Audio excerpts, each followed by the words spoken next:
ส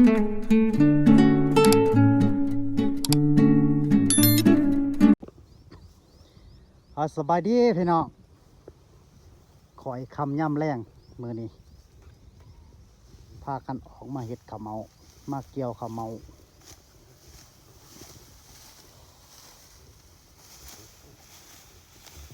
ว่ามันใกล้แล้วว่าเจ้าคือว่า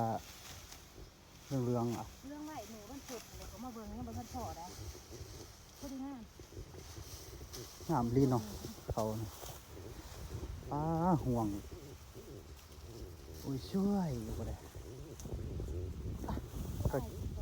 ข้าเจ้าจะมาสูงขนาด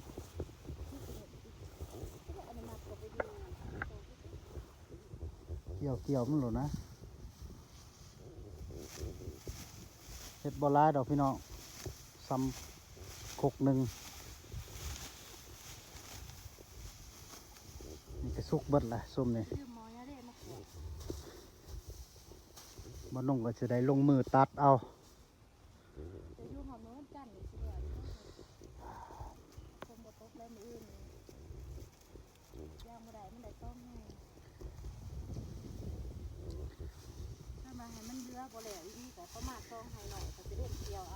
เขามันเป็นเขาตัวสุกแน่ตัวยังเคี่ยวแน่เพราะว่าต้นนี้ดำมันได้เนาะส้มนี้ดำเพราะว่าบ่นุ่งหยอดมันบกเกิดเนาะเกิดบ่ร้ายพี่น้องก็เลยได้ไถไม้ขาดไม้ไปขอกาเขาเจ้ามาดำ3 ไห้พี่น้อง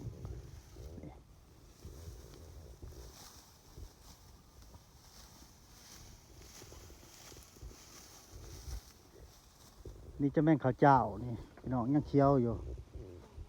ข้าวเจ้ามะลิ4 ไห้เขาใส่งามมะลิพี่น้องเลยก็ยังกะสิได้เกี่ยวลาโมละตัวนี้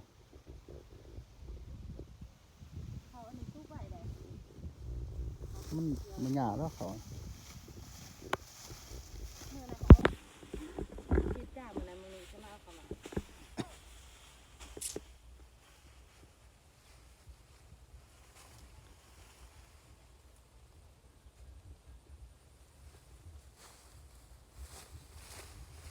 อยากจะมาสิลมเด้อนี่มันสูงหลายพี่น้องแล้วเขาจะ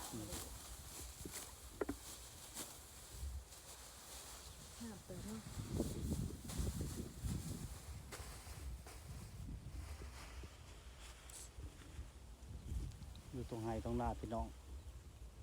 มายังมาล่มกับปัดพีวีพี่น้องไม่เสียเงินให้คอยได้เสียเงินหรอละใส่เบ็ดน้องลุงนี่เสียได้ตัวละ100,000เอาบ่ไม่ตัวละ100,000ได้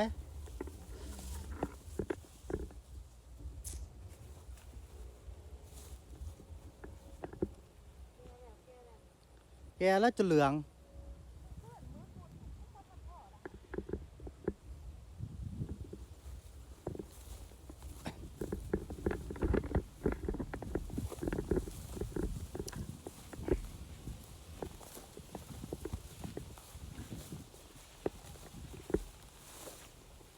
เขาโตสวมเป็นเขาเหนียวพี่น้อง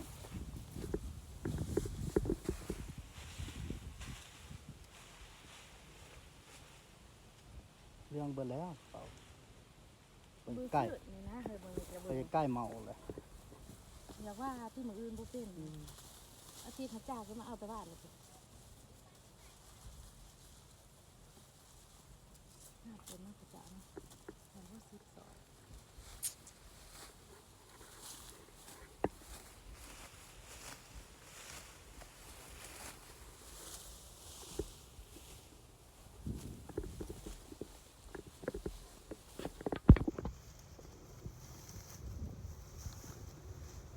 เกี่ยวเขามาเนี่ยว่าท่านที่เขาก็ได้เราอุ่นใจที่พ่อได้เลยโอ้ได้แล้วปะจ๊ะ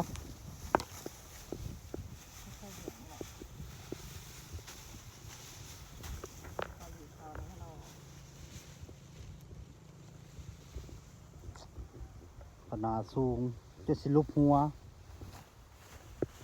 เอานี่ก็ได้ นี่ก็ที่แบบก็ข้าวกัน คือว่า ข้าวกันได้หัวหนึ่ง พอละเนาะไปเอาเมื่อแล้วฮะกาดสีปั่นมันแต่ที่ว่าพอละ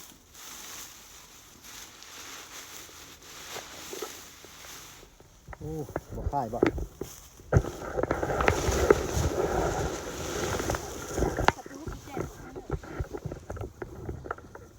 ไปพี่น้องเมื่อแล้วเฮาสิใส่กงพัดปั่นเอาเหยียบเอากงพัดเหยียบแล้วเฮาสิขัวสิหิงฮะ